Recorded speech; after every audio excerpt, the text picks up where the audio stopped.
సాధించాలనుకుంటున్నారు నరేష్? అసలు మీరు ఇలాంటివన్నిటిని చర్చకు తీసుకొచ్చి వాట్ ఈస్ యువర్ మోటో ఏంటి అసలు? అసలు దేవుడు లేడు అనే సత్యాన్ని ప్రజలు తెలుసుకోవాలి.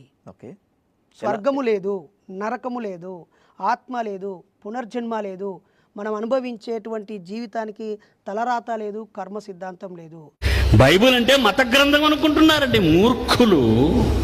దేవుడు లేడని అనుకుంటున్నాడండి బుద్ధిహీనులు, నాస్తికులు.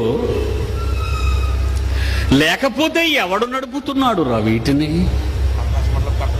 ఆకాశ మండలపు కట్టడలను చంద్రులారా ఆయనను స్తుతించండి, కాంతి గల నక్షత్రములారా మీరందరూ ఆయన స్తుతించండి, ఆయన మాట వినండి, నరియా పరిగెట్టండి.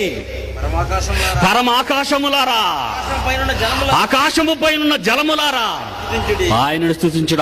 ఆయన వాటిని నిత్య స్థాయువులుగా స్థిరపరిచి ఉన్నాడు. ఆయన వాటికి కట్టడ నియమించెను, ఏదియు దానిని అతిక్రమించదు. దేవుడు లేడైన వాడికి అసలు బుర్ర ఉందా అనిపిస్తుంటదండి అప్పుడప్పుడు ఆ మూర్ఖుడికి. ఈ సిస్టమ్ అంతా ఎలా తిరుగుతుందని వాడిని అడగండి, ఏమో అది అలాగే తిరుగుతుంది అంటాడు. ట్రైన్ ఎలాగెళ్తుందని అడగండి, అది అంతా వెళ్ళిపోద్ది అంటాడా? సృష్టికి ఒక ధర్మం. ఏంటో ధర్మం? ఎవరు పెడతారో ధర్మాన్ని?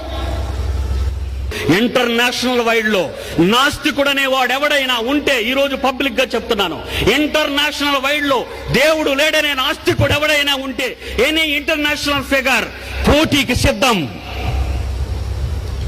దేవుడు ఉన్నాడని నిరూపిస్తాను.